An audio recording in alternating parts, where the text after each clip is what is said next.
Hello दोस्तों, नमस्कार। आप देख रहे हैं गणित वाला कैरियर। आज हम कक्षा 10वीं के लिए लोक शिक्षण संचालनालय भोपाल द्वारा जारी की गई पुस्तक निदानात्मक कक्षाओं के मॉड्यूल विद्यार्थी अभ्यास पुस्तिका 25-26 का गणित के मॉड्यूल्स का अध्याय 1 पर चर्चा करेंगे। और पहला अध्याय है वास्तविक संख्याएँ। 96 और 404 का एचसीएफ 4 होगा। 12 और 15 का एचसीएफ 3 और दो संख्याओं का गुणनफल 32, उनका लघुत्तम यदि 8 है तो महत्तम 4 होगा। 4 और 7 का महत्तम जो है 1 होगा। 5, 15 और 20 का एलसीएम एचसीएफ का अनुपात जो है कई 12:1 होगा। Answer D. और प्रश्न संख्या 6 कौन सी अपरिमेय संख्या है, तो ये तीनों ही अपरिमेय संख्या है, इसलिए आंसर डी होगा। प्रश्न नंबर 7 का आंसर सी एलसीएम निकाला गया है। प्रश्न नंबर जो है 8 है, उनका दो संख्याओं को गुणनफल दिया है, महत्तम दिया तो लघुत्तम हम निकाल लेंगे, सूत्र से 45 आएगा। प्रश्न संख्या 9 में एचसीएफ निकालना है। एचसीएफ हम अभाज्य गुणनखंड विधि से अभाज्य गुणनखंड करते हैं और जोड़ा बनाते हैं। जोड़ा बनाने के बाद इन तीनों संख्याओं का जो है अवनिष्ठ गुणनखंड अभाज्य गुणनखंड 1 आता है, इसलिए एचसीएफ 1 हो जाता है। 11 और 13 का एचसीएफ 1 आता है। 8, 9, 25 का एलसीएम 1800 आता है, आंसर सी। 5 माइनस √2 कौन सी संख्या है, तो जहाँ √2 है ये अभाज्य संख्या यानी कि अपरिमेय संख्या है। 5 में से अपरिमेय संख्या घटेगी तो अपरिमेय ही आंसर आएगा। 5 और 20 का एलसीएम जो है 60 आएगा। हम इसे अभाज्य गुणनखंड विधि से एक साथ निकाल लेते हैं। संख्या 15 और 30 का एलसीएम भी 5 आएगा, 15 आएगा सॉरी। यहाँ पर प्रश्न संख्या 1 और प्रश्न संख्या 13 को हल किया गया है। जब भी हम महत्तम निकालते हैं तो दोनों संख्याओं का अलग अलग अभाज्य गुणनखंड कर लेते हैं और अभाज्य गुणनखंडों में हम जोड़ा बनाते हैं। प्रत्येक जोड़े में से एक संख्या ले लेते हैं। इसी प्रकार से 5 और 20 का एलसीएम निकालते हैं, तो ऐसी स्थिति में हम दोनों को संख्याओं को साथ में लेकर ही इनका अभाज्य गुणनखंड करते हुए विधि से हल करते हैं। और यहाँ पर जो आगे संख्या है तो इनको गुणा करते हैं तो एलसीएम आ जाता है 60। रिक्त स्थानों में हम भरते हैं। पहले रिक्त स्थान में 1 भरेंगे। √2 अपरिमेय संख्या है तो यहाँ पर वही भर देंगे। इनका महत्तम निकालेंगे तो 15 आएगा। √3 यह अपरिमेय संख्या है, क्योंकि √2 अपरिमेय है और 3 परिमेय है, दोनों को गुणा अपरिमेय संख्या होगा। यहाँ पर महत्तम निकाल के बताया गया। तीनों का अलग अलग अभाज्य गुणनखंड विधि से अभाज्य गुणनखंड करके वनिष्ठ गुणनखंड 1 पाया, एचसीएफ 1 आया।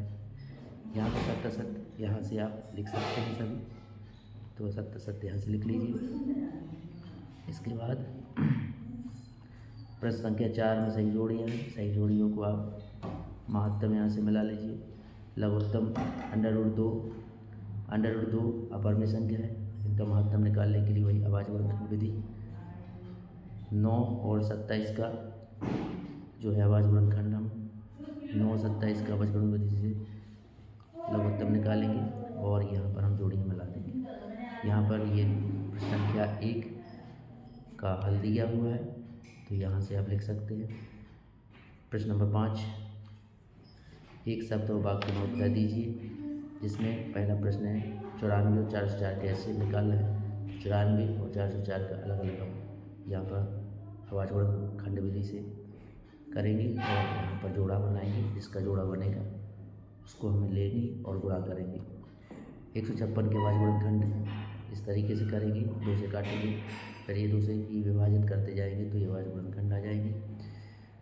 प्रश्न संख्या 6 में अभाज्य गुणनखंड 135 और 225 के इस तरीके से किए जाएंगे और उनमें फिर हम जोड़ा बनाएंगे। जोड़ा बनाने के बाद उसमें से एक एक संख्या ले लेंगे तो हमें महत्तम मिल जाएगा 45। प्रश्न संख्या 7 में अभाज्य गुणनखंड करना है, तो अभाज्य गुणनखंड हम इस तरीके से कर देंगे और ये अभाज्य गुणनखंड आ जाएंगे। 2 से काटेंगे 140 को तो ये आ जाएगा। आगे देखते हैं 156 के अभाज्य गुणनखंड को, 2 से हम काटते हैं, फिर 2 से इस तरीके से काटते हुए जाते हैं और ये अभाज्य गुणनखंड हमें प्राप्त हो जाता है। प्रश्न संख्या 9 में हम अभाज्य गुणनखंड ही निकालते हैं, तो अभाज्य गुणनखंड के लिए हम इसको सबसे छोटी अभाज्य संख्या से काटना शुरू करते हैं।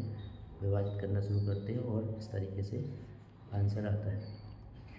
5 और 15 का एलसीएम भी हम यहाँ पर ज्ञात कर लेते हैं। तो 5 और 15 के एलसीएम के लिए हम यहाँ पर से एक पॉपुलर विधि और प्रारंभिक विधि दोनों से ही करके बताया गया है। पॉपुलर विधि को आवाजवर्धन विधि है, प्रारंभिक विधि है। प्रश्न नंबर 11 में हम HCF दिया हुआ है, एलसीएम दिया, ज्ञात करना है, संख्या दी गई है। तो एक सूत्र होता है लघुत्तम गुणे महत्तम बराबर प्रथम संख्या गुणे द्वितीय संख्या। तो इसी से हम एलसीएम का सूत्र निकालेंगे, प्रथम संख्या गुणे द्वितीय संख्या बटे HCF। तो इससे हमारा एलसीएम आ जाएगा। प्रश्न संख्या जो 12 है, 12 में कहा गया है कि संख्या 4 पर घात n में क्या n का कोई मान ऐसा हो सकता है कि 4 का जब विस्तार करेंगे 4 पर घात n का तो ये इकाई का क्या 0 पर समाप्त होगा। तो ऐसा नहीं होगा क्योंकि 4 के गुणनखंड में 2 और 5 नहीं आते हैं। 2 और 5 आना ही चाहिए तभी वो 0 पर समाप्त होगा, जबकि 4 में ऐसा नहीं हो रहा। प्रश्न संख्या 13, ये प्रश्न बहुत महत्वपूर्ण है, पिछली बार 2024 में आया था। तो यहाँ पर पूछा है कि अविभाज्य संख्या है, तो ठीक है, सीधा सीधा सा है। यहाँ पर 13 दोनों में है तो हम यहाँ से 13 कॉमन ले लेंगे। कॉमन लेंगे तो हमारे यहाँ पर ब्रैकेट में बनेगा 7 गुणा 77 प्लस 1 यानी 78। 13 गुणा 78 आ जाएगा। और यहाँ पर इसी प्रकार से दूसरी संख्या है, इसमें भी हमारा एक इधर 5 है और इधर 5 है, तो दोनों को हम कॉमन ले लेंगे। 5 को कॉमन लेने के बाद अंदर संख्या आ जाएगी 1009 और 5। यानी किसी संख्या को दो संख्याओं गुणनखंड के रूप में लिखा जा सकता है तो वह अभाज्य संख्या हो जाती है।